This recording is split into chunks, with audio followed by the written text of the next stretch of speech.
Before we dive into what happens when you fall in love, we need to understand what your energetic field is. You are not just a solid physical body. In fact, at the quantum level, you are 99.9999% empty space. The atoms that compose your body are primarily space, with subatomic particles orbiting at vast relative distances. But this empty space isn't really empty. It's filled with fields, electromagnetic fields, quantum fields, information fields. The HeartMath Institute, which we mention frequently here on the channel, has measured the electromagnetic field of the human heart. It extends 2 to 3 meters around your body and is 5.000 times more powerful than the brain's electromagnetic field. Think about this for a moment. Your heart is literally broadcasting electromagnetic information to your surrounding environment with every beat. And this broadcast changes dramatically depending on your emotional state. When you're in states of coherence, peace, love, gratitude, your heart field emits harmonious, ordered patterns. When you're in emotional chaos, fear, anger, anxiety, the pattern becomes erratic, disorganized. Now let's move to something even more fascinating. Quantum entanglement applied to human relationships. In quantum physics, when two particles become entangled, they remain connected regardless of distance. Change the state of one, and the other responds instantaneously. Einstein famously called this spooky action at a distance because it seemed impossible, but it's been proven repeatedly in laboratory settings. It's real. It's measurable. Recent studies from the Institute of Noetic Sciences and the University of Amsterdam are exploring whether a similar phenomenon occurs between human beings. The results are extraordinary. In one experiment, couples who reported high emotional intimacy were separated into different rooms. When one partner was exposed to an emotional stimulus, the other partner, completely isolated, showed corresponding physiological changes, alterations in heart rhythm, skin conductance, even brain activity. They were literally responding to each other without any known physical or sensory communication. Their fields were entangled. But what specifically happens when you fall in love? Let's start with the biochemical aspect, because this sets the stage for understanding the deeper quantum changes. When you meet someone and feel that intense attraction, your brain initiates an extraordinary biochemical cascade. Phase 1. The dopaminergic explosion. First comes dopamine, the pleasure and reward neurotransmitter. Dopamine levels spike when you see the person, think about them, receive a message from them. It's literally the same circuit activated by addictive drugs. This explains why you feel euphoric, obsessed, unable to stop thinking about the person.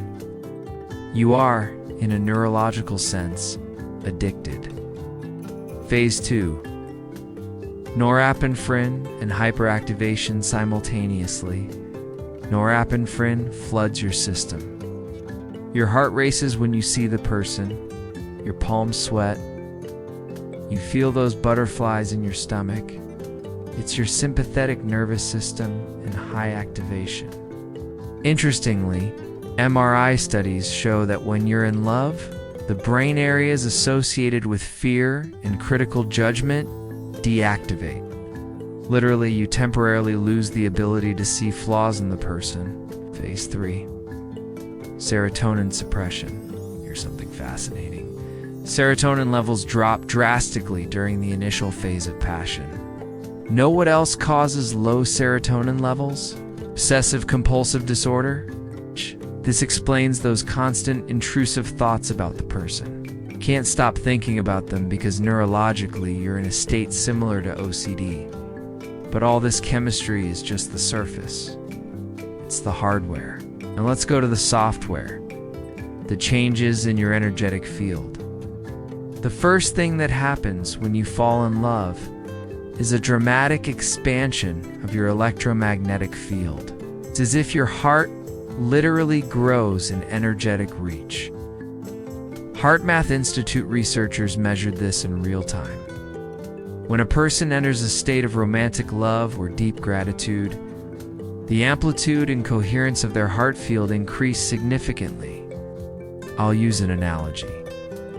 Imagine your normal field is like a home Wi-Fi signal reaching a few meters. When you fall in love, it's as if that signal transforms into a transmission tower, reaching much further and with much more power. This has profound implications. You're literally broadcasting a different frequency to the world. Other people can feel this, even unconsciously. That's why when someone is in love, we often say, "You're glowing." It's not just poetic expression. There's a real energetic shift. But here's something even more fascinating. When two people fall mutually in love, their fields don't just expand, they begin to synchronize. This is called interpersonal coherence in scientific studies, but I prefer to call it the quantum dance of hearts. When you're close to someone you're in love with, something extraordinary happens. Your heart rhythms begin to synchronize. Your brain waves enter harmonic patterns. Even your breathing tends to align.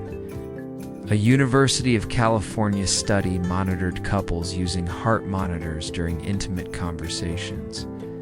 Researchers discovered that the more emotionally connected couples felt, the more their heart patterns synchronized, even when they weren't touching. They were literally vibrating in unison. In physics, there's a phenomenon called entrainment. When you place several mechanical clock pendulums swinging at different rhythms on the same wall, eventually they all synchronize. The wall's vibration transmits information between them until they find a common rhythm. The same happens with human electromagnetic fields. When you spend time with someone, especially in states of emotional intimacy, your fields begin this synchronization process. Now let's go deeper. It's not just that your field expands and synchronizes, the very frequency you emit changes. Remember Dr. David Hawkins's consciousness scale we mentioned in previous videos. Different emotional states vibrate at different measurable frequencies. When you're in love, your dominant frequency jumps to a much higher range. You literally climb the vibrational scale. This explains why when you're in love, problems that previously seemed enormous suddenly feel manageable. You have more energy, creativity, motivation, your immune system improves, yes? There are studies proving this. You attract more positive experiences. Law of attraction in action, you're not the same person. Vibrationally, your field is operating at a completely different frequency. But here's the crucial insight rarely discussed. This frequency change isn't sustainable on its own. That's why the intense passion phase eventually diminishes. Neurobiology tells us that the intense passion phase, that dopaminergic explosion, that obsession, typically lasts 12 to 18 months. After that, biochemistry necessarily stabilizes. Many people interpret this as the passion died or the love ended. But from a quantum perspective, something much more interesting is happening. Initial passion is like a rocket booster. It launches you into a higher vibrational orbit, but it can't burn indefinitely without consuming you completely. What happens next is a choice. You can let your frequency drop back to the previous level. And that's where relationships die. Or you can consciously stabilize that higher. Relationships that evolve from passion to mature. Deep love are those where both partners consciously choose to maintain that elevated frequency, even when the initial biochemical fuel diminishes. They do this through consistent practice of gratitude for each other. maintaining deep emotional intimacy, constant renewal of the choice to be together, co-creation of shared vision and purpose. When a relationship transcends the passion phase and enters conscious, mature love, something remarkable happens at the quantum level. The two individual fields begin to form a third field, the relationship field itself. It's no longer just your field and my field interacting. It's the emergence of an our field, an energetic entity of its own. Couples who have been together for decades in profound relationships frequently report feeling what the other is feeling, even at a distance.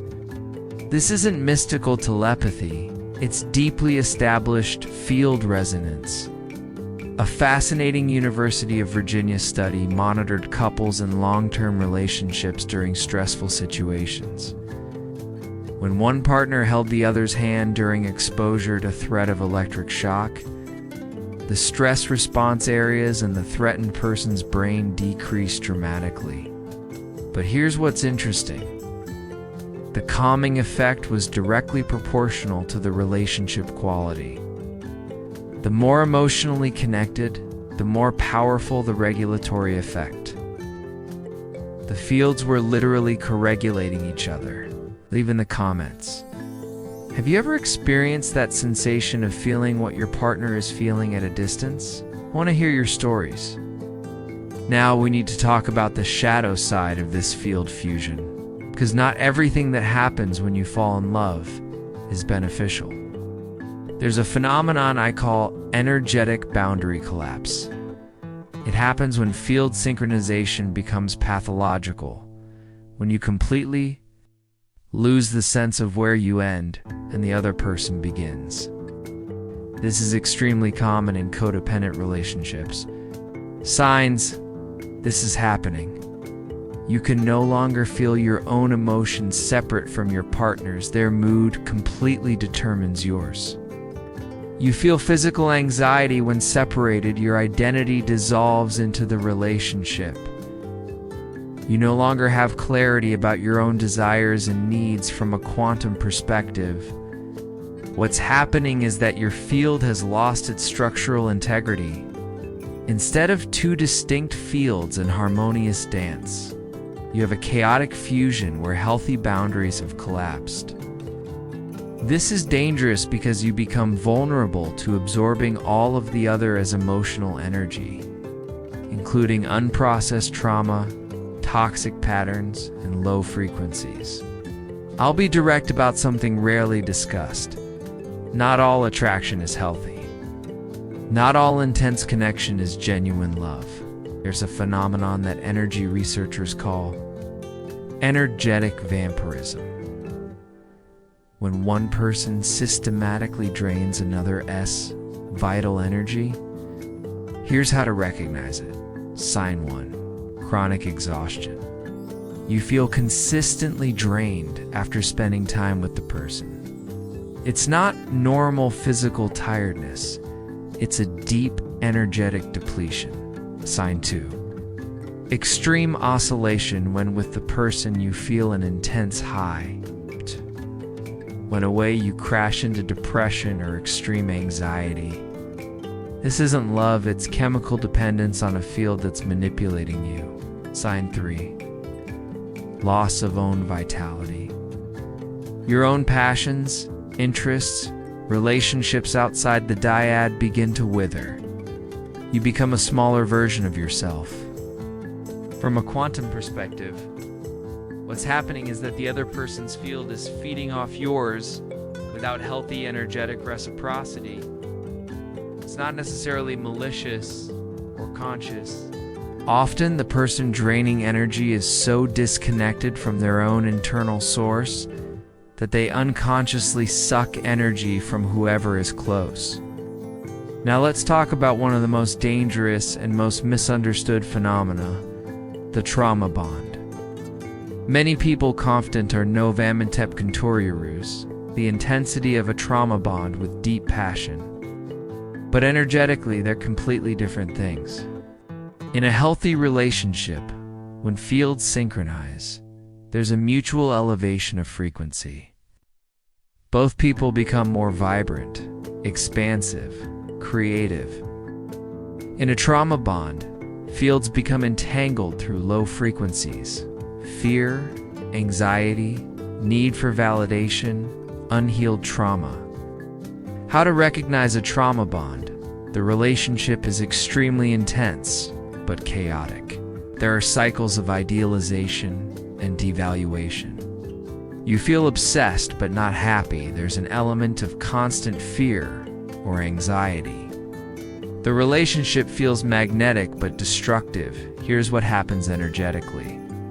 Unhealed traumas create holes in your energetic field. When you meet someone whose traumas fit yours, there's an intense sense of familiarity. Your nervous system recognizes the pattern. This is familiar. It must be love. But it's not love. It's trauma, recognition. It's your system trying to heal old wounds through a person who has similar wounds. The problem is that two wounded fields cannot heal each other. They only reinforce and amplify mutual wounds. So how do you protect yourself from these traps while keeping your heart open to genuine love? The answer is what I call energetic sovereignty. The ability to maintain your field's integrity while remaining open to connection. Practice 1. Daily energetic cleansing. Especially when you're in a new relationship or navigating an intense connection, you need energetic cleansing practices. Simple technique. Visualize a shower of golden light descending over you. Imagine it washing away any energy that isn't yours. See that energy returning to earth to be transmuted. Breathe deeply and feel your energetic boundaries restoring. Do this daily, especially before sleep. Practice 2. Coherence check-in. Regularly ask yourself, is this my emotion, or am I absorbing something from the other? When you're close to your partner and a strong emotion arises, pause, breathe, ask, where is this coming from? If you were fine 5 minutes ago and now you are suddenly anxious or depressed for no apparent reason, you may be picking up the other's emotional field. Feeling empathy isn't the problem. The problem is when you lose the ability to discern. Practice 3. Independent energetic nourishment. You need energy sources that don't depend on your partner. This includes time in nature, your own spiritual or meditative practices, deep relationships with friends and family, personal passions and projects, moments of regenerative solitude. A healthy field is like a self-recharging battery. If you only feel full when with the other person, there's imbalance. Share in the comments. Have you ever noticed you were absorbing your partner's emotions? How do you deal with this? Now that we understand what happens to your field when you fall in love, both the beautiful and the dangerous, let us explore how to cultivate what I call conscious quantum love. Conscious quantum. Love is when you consciously maintain the elevated frequency of love while preserving your individual field's integrity. It's the perfect synthesis between fusion and autonomy. Think of it like two suns orbiting each other. Each maintains its own intensity, its own brilliance. But together they create a binary system of extraordinary beauty and power. They don't consume each other, they amplify each other. Most relationships oscillate between two dysfunctional extremes. Extreme 1, codependent fusion fields merge completely. Boundaries collapse. Identities dissolve. It's intense, but unsustainable and often toxic. Extreme 2. Defensive separation. After being wounded, many people build energetic walls so high that genuine connection becomes impossible. It's safe, but sterile. Conscious quantum love transcends both. It's what mystics called unity and duality. You are deeply connected and completely sovereign. The 3 practices of quantum LOVE, 40 minutes and 0 seconds to 44 minutes and 0 seconds. Now I'll share 3 fundamental practices to cultivate this. These are practices I use personally and have taught to hundreds of couples through the channel. Practice 1. Couples Coherence Meditation 10 minutes daily. This is probably the most powerful practice you can do with your partner. How to do it? Sit facing each other, comfortably hold hands, or simply maintain eye contact. Both focus on the heart. Breathing deeply evoke genuine feeling of gratitude for each other.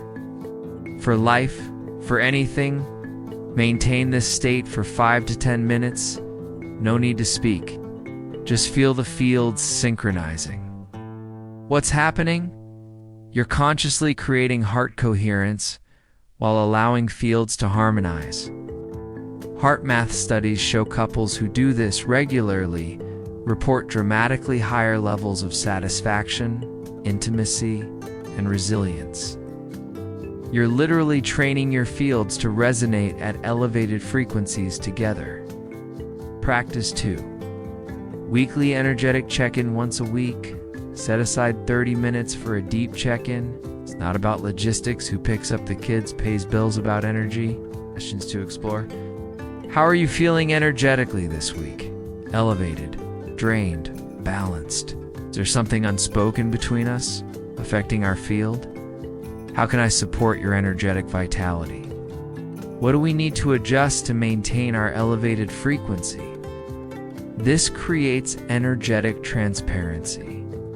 Small misalignments that could become big problems are addressed while still subtle. Practice 3. Mutual nourishment of individual fields. Here's a paradox. The most connected relationships are those where both partners actively nurture their individuality. This means actively encouraging each other's individual interests, celebrating when your partner spends time in activities that energize them, even without you. Creating space for regenerative solitude without interpreting it as rejection. Recognizing that when each nurtures their own field, the shared field strengthens a common mistake. Couples believe the more time together, the better. But fields that never separate lose the ability to re-meet with freshness. Strategic absence creates longing, renewed desire, appreciation. When you reconnect, there's a powerful mutual recharge. Now let's talk about something inevitable: conflict. Because no matter how elevated your frequency, there will be moments of misalignment. The question isn't avoiding conflicts. It's how you navigate them energetically. What happens in the field during conflicts? When you enter conflict, especially reactive and defensive conflict, your field changes dramatically. Heart coherence collapses into chaos. You begin emitting frequencies of fear. Anger, threat, defensive, energetic barriers rise instantly. Synchronization with your partner breaks. It's like 2 radio waves that were in harmony suddenly transmitting on discordant frequencies. Just noise. How to conflict consciously. Pause the reactive pattern the moment you feel your field entering chaos. Heart racing. Defensiveness arising. Stop. Breathe. Say, I need 5 minutes to recalibrate. This isn't avoidance. It's energetic responsibility. Turn to heart coherence before continuing the conversation. Restore your own field. Breathe deeply, focus on the heart, recalibrate to a higher frequency. You cannot resolve conflicts constructively when both are in survival frequencies. Speak from we, not just me versus. You shift language from "you did this wrong" to "our field is misaligned." How do we restore our harmony? This changes the dynamic from adversaries to partners facing a challenge together. Commit to quick repair. Dr. John Gottman. The studies show successful couples do and necessarily have fewer conflicts. They just repair connection quickly. Energetically, this means don't let vibrational dissonance solidify. When you've erred, acknowledge it. When you've hurt, apologize genuinely. Restore synchronization. I want to close this video with a broader perspective on love's purpose in the quantum and evolutionary context. But why do humans fall in love? From the obvious evolutionary perspective, reproduction, species survival, there's a deeper dimension that science is only beginning to touch. When two fields become entangled in conscious love, something new emerges. It's not just the sum of two people. It's a third entity, the we. And this we has capacities that neither individual has alone. Capacity for mutual healing of deep traumas. Exponentially amplified creativity, resilience facing challenges that would destroy an individual. Access to consciousness states difficult to reach alone from a quantum perspective. Relationships are evolutionary laboratories. There where you encounter your deepest blind spots, your unhealed traumas, your unconscious patterns. And if you're willing to do the work, if both are committed to conscious growth, the relationship becomes the most powerful vehicle of transformation available to human beings. This doesn't mean love is always easy or comfortable. It means it's deeply meaningful.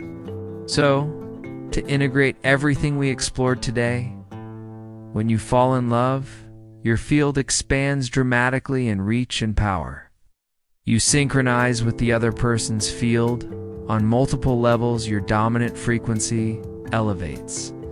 Changing your experience of all life, you can become vulnerable to traps like codependency, energetic vampirism, trauma bonds. You have the opportunity to create something transcendent through conscious quantum love. The question is, in whether you should open to love. Love is one of the universe's most powerful forces. The question is, will you do it consciously or unconsciously? Consciously means maintaining energetic sovereignty while allowing deep intimacy, nurturing your own field individually. Navigating conflicts as opportunities for deeper alignment, committing to continuous growth. Now I want to hear from you. In the comments, share. Have you experienced that field expansion sensation when falling in love? When you identify if you've been in a trauma bond versus genuine love? Which practice will you implement first? Use hashtag #QuantumLoveField so we can follow conversations and create a community of people navigating love consciously. And if this video deeply resonated, here's what you can do. First, leave your like. This helps the algorithm show this scientific content about love to more people. Second, subscribe to Quantum Love and hit the bell. Every week I share new insights about consciousness science applied to relationships. Third, share with someone you love. Imagine if you both understood these energetic dynamics. How could it transform your connection? Love is the most powerful force in the universe. More powerful than gravity, more fundamental than any known physical law. When you fall in love, you're not just having a personal experience, you're participating in a quantum phenomenon that connects you to reality's deepest fabric. Treat it with the reverence and consciousness it deserves. Thank you for being here, for being part of this community, for having the courage to explore love through the lens of science and consciousness. Until the next video, keep your field elevated, your heart open, and your consciousness awake.